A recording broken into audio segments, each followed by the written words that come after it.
पहले मेरे घर में मेरी मम्मी ज्ञान में आई थी, और फिर इवेंचुअली धीरे धीरे जब वुमेन घर में ज्ञान में आ जाती है तब सब धीरे धीरे आ ही जाते हैं। तो एज आई एक्सपीरियंस सबसे पहले मेरे पापा आए, क्योंकि पापा सबसे ज़्यादा नीचे रहते थे, मैं यूजुअली ऊपर रहता था, पढ़ते रहता था। बनी तो उसमें बहुत छोटा था।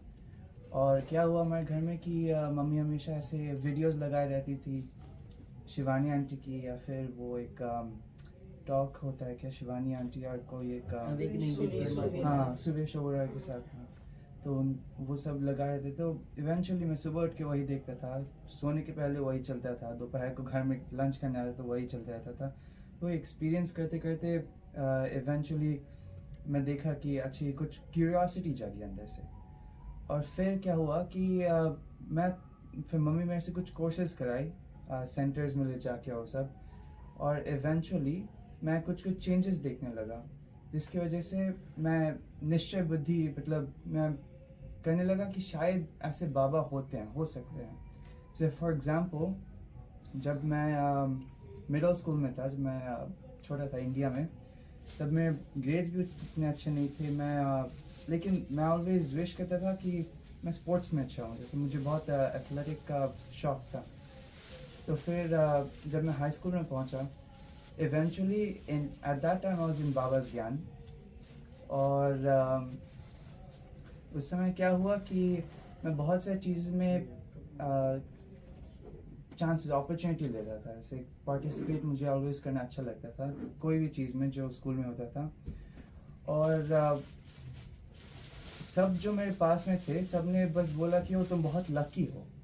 तो मैं कोई भी चीज़ जो करता था वो कुछ ना कुछ सक्सेस में बदल ही जाता था समहाउ।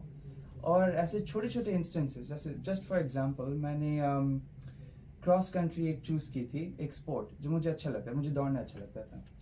और वो है 5-10 किलोमीटर्स का बस दौड़, बस सिंपली दौड़ना है। तो उसमें ज़्यादा कुछ स्किल इन्वॉल्व नहीं था, बस दौड़ना है। लेकिन एक जो मैं कंसिडर करता हूँ जो सबसे बड़ा स्किल उसमें नीडेड था, वो था ना मेंटल फोर्टिट्यूड, कि जब दौड़ रहे हो तो मेंटली नहीं थक जाओ, रुक जाओ। अगर क्योंकि बॉडी हमारा केपेबल है वो करने को, लेकिन मेंटली अगर तुम थक गए तो नहीं दौड़ पाओगे। तो while I was running, I sometimes remembered Baba, and it just kept me going for some distance, at least like until like one benchmark or the next benchmark। तो ऐसे करते करते मैं आगे बढ़ते गया। इसके वजह से मैं सिटी में भी फर्स्ट आ गया, रीजन में भी, और बहुत अच्छे मेरे अकॉम्प्लिशमेंट्स हुए। ऐसे में अगर मैं अपने फ्रेंड्स को ये बोलूँ, मेरे फ्रेंड्स जानते थे, अनाउंसमेंट्स होता था, तो वो बोलते थे एक ही चीज़, वाह तुम बहुत लकी हो। लेकिन मुझे पता था वो एक्चुअली क्या है, तो बाबा का पावर था। Now this was just one example. मैं ऐसे में बहुत सारी चीज़ें फेसेस किया जिसकी वजह से कल्मिनेट करके मैं अभी जो पर्सन हूँ मैं हूँ। सो या thank you for listening everyone.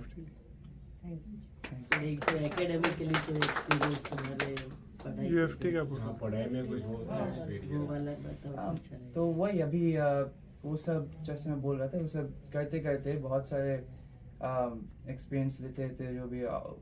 तो अभी मेरा वो यूनिवर्सिटी ऑफ टोरंटो में हुआ है, मैं कंप्यूटर इंजीनियरिंग पढ़ रहा हूँ, और वो वन ऑफ लाइक यहाँ का हार्डेस्ट प्रोग्राम्स है टू गेट इनटू। ग्रेड्स उसमें भी हाईएस्ट चाहिए रहता है 97-98%। और उसके बाद जो फिर एक्स्ट्रा करिकुलर्स भी बहुत वो लोग आस्क करते हैं, तो वही सब इवेंचुअली निश्चय बुद्धि, और यू हैव टू बिलीव कि हमारा भाग्य एक बना रखा है, हमारा फेट है, और वो फेट कोई चेंज नहीं कर सकता। तो इन मिडिल स्कूल मैं इमेजिन नहीं कर सकता था कि मैं यहाँ पे कनाडा में आके मैं यहाँ की बेस्ट यूनिवर्सिटी में पढ़ूंगा। लेकिन इन high school, by the end of high school, मुझे समझ में आया अच्छा मे बी यही मेरे भाग्य में था। Thank you. बाबा की मदद